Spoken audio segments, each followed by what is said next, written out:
Senator Joyner, welcome. Thank you. It's my pleasure to be here today.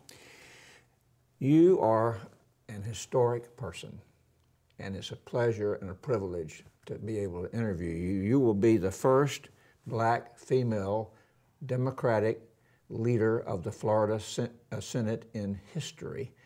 What does that milestone mean to you? Well, it means really to me that my peers, my Democratic peers in the Florida Senate, felt that I was equipped to lead them, and it is certainly an honor whenever one is selected by their peers. Well, when you knew that that was going to happen, and you first got an inkling of it, did you kind of have that feeling inside of excitement? Oh, absolutely. I was thrilled. But as we know, nothing is certain until it happens. So until I was actually elected, I could not, until I was actually designated, because the election doesn't occur until November. But I had butterflies and anxiety, but wonderful moments to reflect on what it meant to me personally, just to know that 13 other persons felt that I could lead them. Let's talk a little bit about your very unique history. You've had quite a historic rise in the civil rights movement in the state of Florida as an individual and part of the movement. In fact, you, a number of years ago, spent time in the city of Tallahassee jail when you were 21 years of age for demonstrating outside of a theater in Tallahassee. Is that correct? Yes, it is. Can you tell us about that and kind of what that was like and how you got involved in that as a student, I think, at FAMU? Yes. I was a student at Florida A&M, and it was in the 60s. And as you know, the nation was in the midst of turmoil as it related to equality and equal treatment for people of color. And I was just innately involved because all of my life I've lived practically in a segregated situation, always wondering why is it that I wasn't treated equally. And I know that as a young kid, it was first impressed upon me when my father came home one evening when I was 5 years old, and we lived in Lakeland, Florida. I was born in Lakeland. And he came in and he said, "Close the door and pull down the blinds." And my mom immediately reacted, and I said, "Why?" And he said, "The Klan's gonna march, and we don't want them to know that we're here." How did that make you feel? Oh my God. Yes, I was frightened, but I wanted to know what was going on, and I said, "Can I look?" And I peeped through the blinds, and I saw all these persons with white hoods on and white robes marching down the street. And it was a frightening sight. And my parents did the best to keep us at ease and explain to me what it meant. Was that a turning point, even as a 5-year-old, that kind of made you say, well, I want to do something about this? Absolutely. I continued to inquire of my parents, why is it, and why were all the black people that I knew, as we talked about it in days that followed, why were we afraid? And then I was told about the history of the Klan and what it represented. So I grew up knowing that much, and I was eager to learn, and I pursued it. And of course, I knew that I experienced differences when we went shopping. We couldn't try on clothes, we couldn't drink at the water fountain, we couldn't use the water fountain unless it said colored. You couldn't try on clothes. There were just a lot of differences, and I was just told this is the way it is here. We live in a segregated society, and we're not viewed as equal. You don't seem to me, based on how I know you and others know you, as somebody who's going to accept this is just the way it is, right? I felt that I had a responsibility to fight for equality.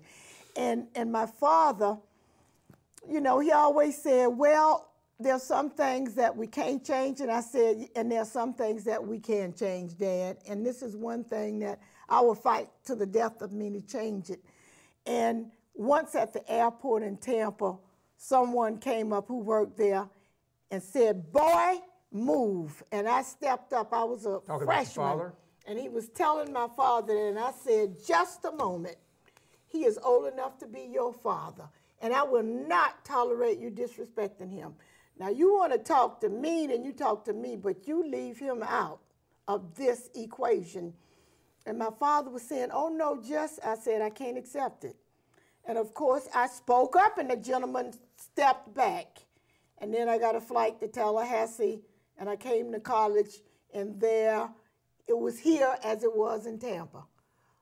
And I participated because at home in 11th grade, we went to Woolworth's and sat in because we wanted to be able to eat and drink as everybody else. Just couldn't understand why I, as American, was not treated equally. And so I decided to do my part.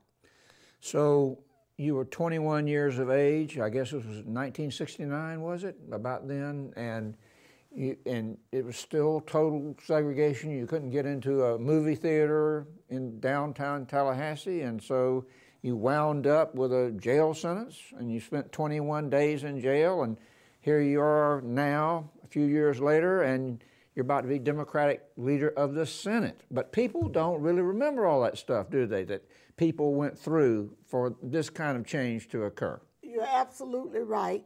Some people don't remember, but oh, so many of them do not even know about what happened to get us to where we are today. And it was 1963. I went to jail May 30th and September 13th, and I stayed those 21 days. And there were 21 of us. And we got a $500 fine and 90 days in jail. So we stayed in jail until everybody could get out. Gotcha.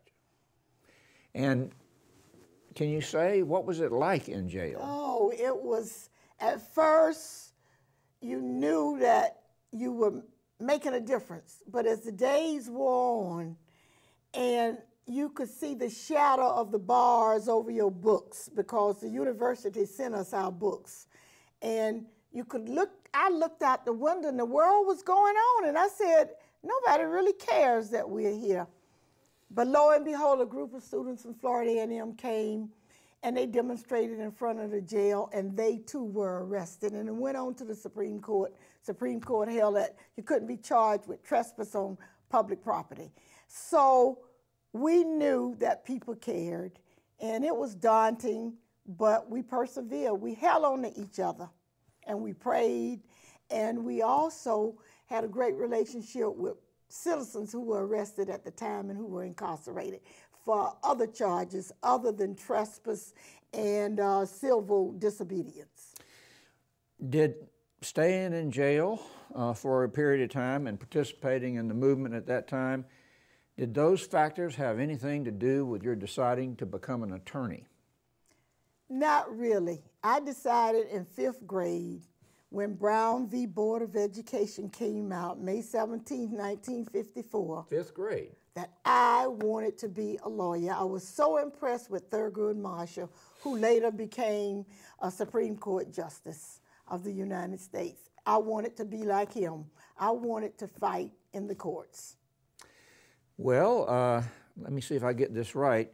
You today are, what's the right term? You're the longest? Oh, I've been practicing law longer than anyone any in Florida history, right? Yes. Wow, that's amazing. It'll be 45 years on June 20th.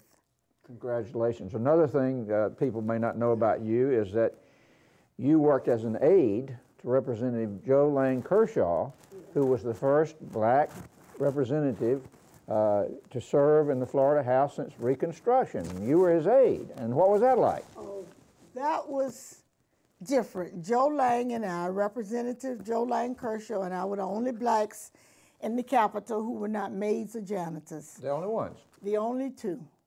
Just the two of us. But everybody embraced us.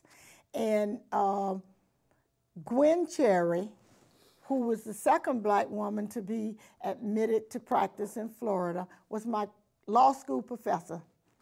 And she was the one who called and said, "You've got to work for Representative Jolene Kershaw." And that's how I got started there. But I can truly say that all of the other people who worked for all of the other representatives were very kind and cordial toward me, and I built a lifetime of friendships with them.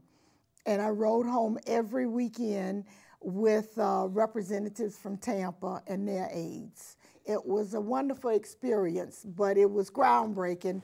And you know, there's the public, and there was a lot of feedback that Representative Kershaw got, and he and I had a big difference in age. I was 21 and he was 65, and I was radical and he was not quite as radical, but we worked together and I enjoyed the experience.